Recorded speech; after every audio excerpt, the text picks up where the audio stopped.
it has been a busy time here on the World Angus Forum's Angus Track Tour. Again, friends at Rotomix, bringing you our coverage. They serve producers across the United States on ranches and feedlots, but also right here in Australia. And again, it's exciting to meet producers not only from Australia, but across the globe, but of course, see friends from back at home. And joining us here today is Mark McCully, the President and CEO of the American Angus Association. And Mark, we're obviously here for the forum. It happens every 4 years. And what are they saying? 26 countries represented. Yes, yeah. They're saying 3,000 people came here to Tamworth for the Angus Expo, largest gathering of Angus cattle in the nation. But also over 2,500 people expected to be up in Brisbane here in just a few short days. What's it feel like to be here?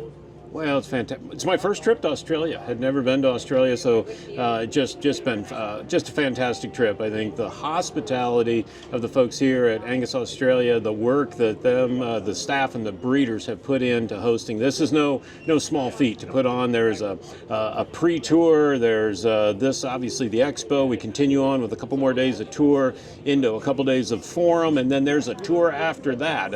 I'll have to go back home after that one and get back to work, but no, it's just been fantastic. Wonderful people, wonderful Angus cattle, and it's just been fun to meet folks and visit with folks from around the world, all brought together around the breed of Angus cattle. So let's talk about the forum itself. Could you maybe talk about the history of it and the significance of Angus producers from across the globe coming together every 4 years and really highlighting the opportunities and maybe the challenges of the breed? Right. Well, there's such a thing called the Angus Secretariat, and that is really the combination of all of the we call ourselves an association, but the societies of Angus cattle around the world. And there's a secretariat, the World Angus Secretariat, that we all belong to. There's no governance or that necessarily that body has, but it's really an information sharing kind of organization.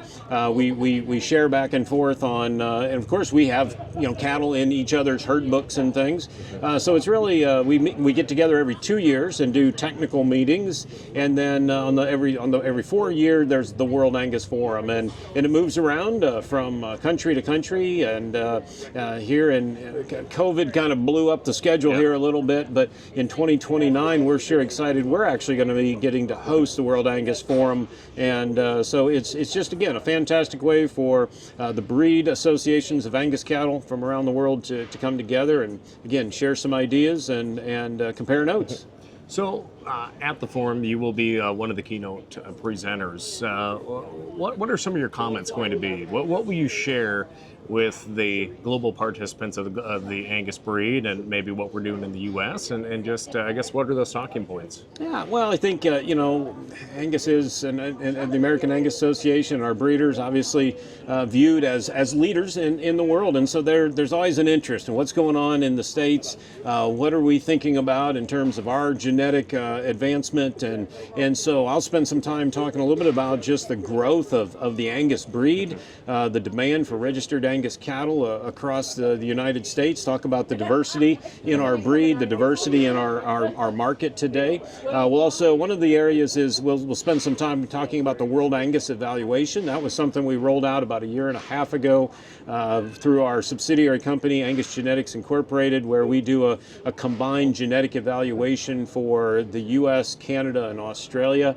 It's a great way for us to compare animals on a common currency, as we talk about for EPDs. That's really enabled trade and import and export of genetics that we can compare across some borders. So we'll spend some time talking about where we're at with the World Angus evaluation. And then John Stick is also going to be talking about certified Angus beef. And I know the certified Angus beef brand is looked at across the globe as a leader in branded beef. And I know there's always interest from breeders and Angus enthusiasts to hear what's going on there.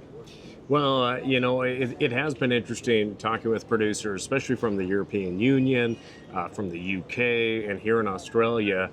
you bring up we think about sustainability, and we've been asked a lot about what producers in the U.S. think about climate change. Yeah. And that's most farmers and ranchers, they hear that word and they shudder a little bit because they think of government regulations and being told what to do.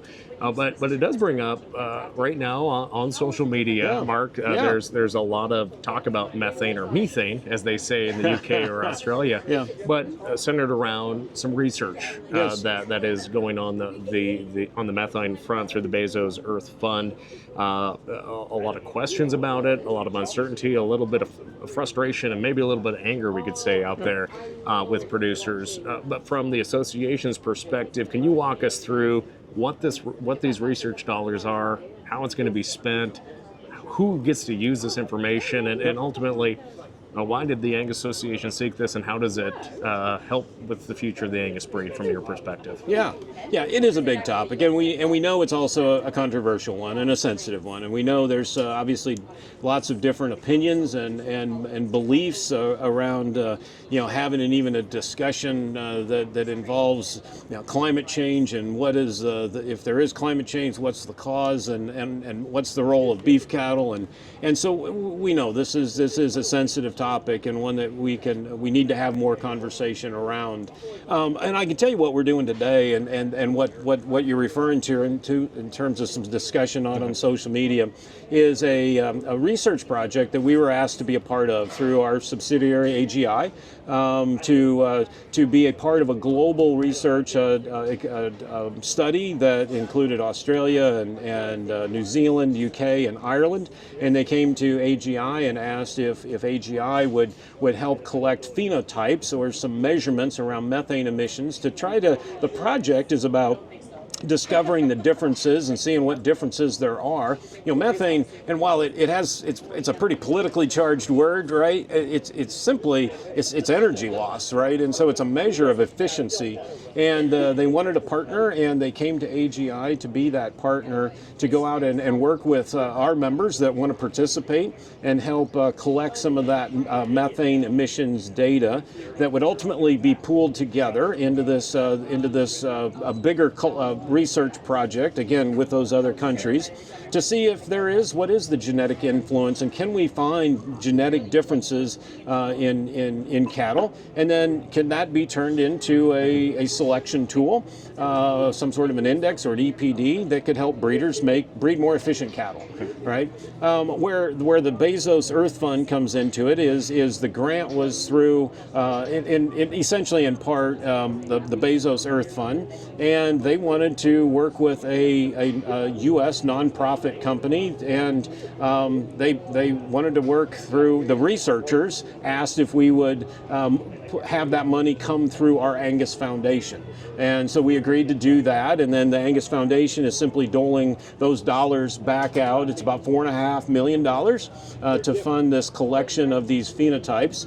And that would support, that money would go back out. Australia's got some matching funds through some of their organizations here, and ultimately that money come together and that research come together to capture, actually I forget the exact number, but a significant number of cattle methane emissions to try to find some genetic differences. And so, we understand the touch with Jeff Bezos. I think there's some folks that are suspicious or outright concerned that what does that mean? Does that mean we're giving credence, if you will, to some of the claims that's been made around cattle's cause to this whole methane and global warming discussion?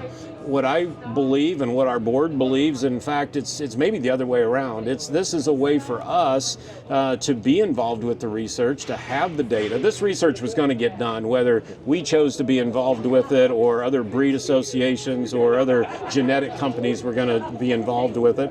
And so we thought it was in best interest to advance this research for our members using these grant dollars and candidly be at the table, be a part of these discussions, be a part of reframing this narrative that cattle aren't the problem, cattle are the solution as we think about our grasslands and everything that goes on. So it's a long and that's probably a really long and meandering answer, Lane, but it's a bit of a complex topic. I'd highly encourage anybody that has concerns or questions to give me a call and reach out, and we'd sure love to visit more. But this is voluntary too for producers to participate in. Voluntary Absolutely. Participation. Absolutely. And I think it's important. While we've had a few folks on social media voice concerns, we've also had a lot of breeders that have called up excited about this and want to be a part of the research. So therein lies some of the challenges of a breed association, where we've got, with 22,000 members, we have folks with some very differing opinions on what is the best approach and strategy. Some believe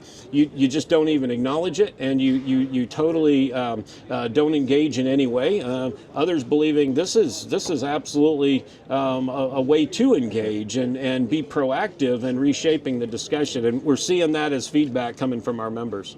Well, definitely, it makes for some interesting conversations. But again, it'll be interesting to watch what this research does provide when it comes out. But let's circle back here to the forum as well. Yeah. We're here in Tamworth, very impressive facility that they have here. Is.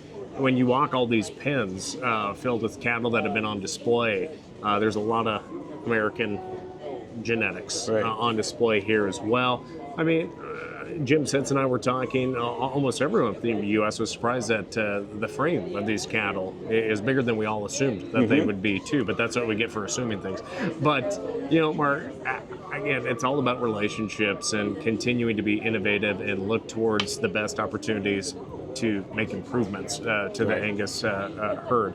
What are some of the key conversations that are maybe being had with leaders of Angus Australia, of New Zealand, of Scotland, wherever these 26 countries coming together here this week? What are some of these key conversations that have been had so far? Right. But, I think we're all of these associations are all of the same belief that data and genomics and putting selection tools in the hands of our breeders is key, and we've got to continue, as I've said, and I'll talk a little bit about this at the forum meeting, is we've kind of knocked out a lot of the easier traits, but as we start working on health traits and efficiency and some of these environmental adaptability cattle that can thrive in different climates and environments, that's going to take collaboration. So I think there's been a very central theme around how do we collaborate more as opposed to reinvent wheels, and so I think that's been a key theme. I think we all understand our markets are a little bit different. We have a little different, management and marketing systems. We're here in Australia where they export 85% of their product. We're really the inverse. We consume 85+% of our product, and so we think about our U.S. consumer. They think far more about a global consumer. And so there's a lot of similarities. I think we're all looking for making sure we have a diverse gene pool and diversity in genetics. We all probably see some concerns that going down a path that gets our gene pool too tight. So I think I was talking to some Canadian breeders here the other day. They're here looking for some outcross genetics, looking for something a little bit different to bring back into their operations. And then there's some of these controversial topics. You mentioned the sustainability. I'll be honest, you probably see it here.